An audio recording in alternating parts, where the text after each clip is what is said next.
Dr. Kim Anderson, our crop marketing specialist, joins us now. Kim, why don't you just give us an overview to start off of what the markets have been doing the past month or so? Well, let's just start with wheat. On September the 10th, they bottomed out at $6.60. This is cash prices at Medford, Oklahoma.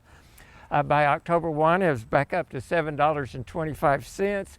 It's been wallering around between 7 and 7.25, and now it's right around 7.20 up at the upper limits of that range. And it's just moving sideways now. How are corn prices looking? Well, you look at corn, you go back to late August, early September, $5.51. Corn prices started down. By September 8th, a pretty rapid fall, $4.95.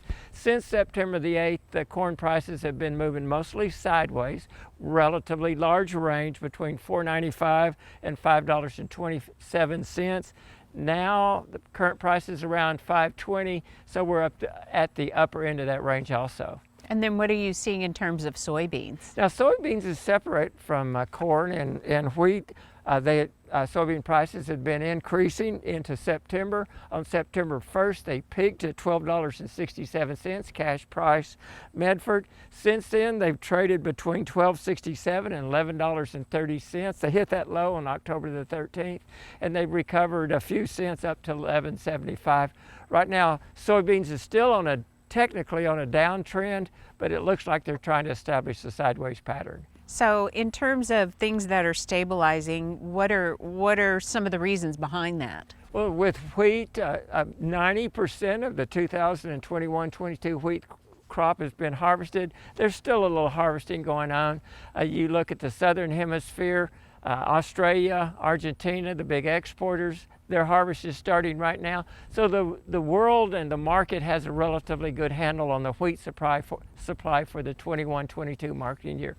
You look at corn, harvest in the United States about 54-55% done. We've got plantings going on in Argentina and Brazil. So the market is comfortable. That's stabilized. You look at soybeans.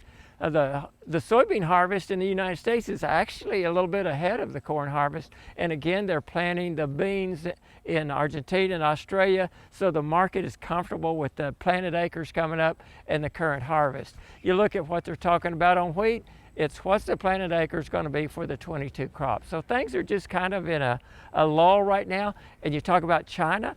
They've had problems with potential economic system.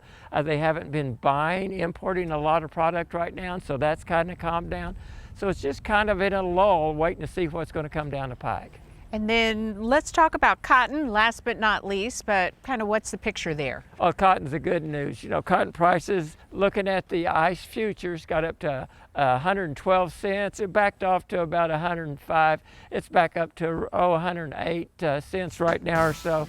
So cotton prices are relatively high and look like they're going to stay there for a while. Okay, great information, Kim. Thanks a lot. We'll see you next week.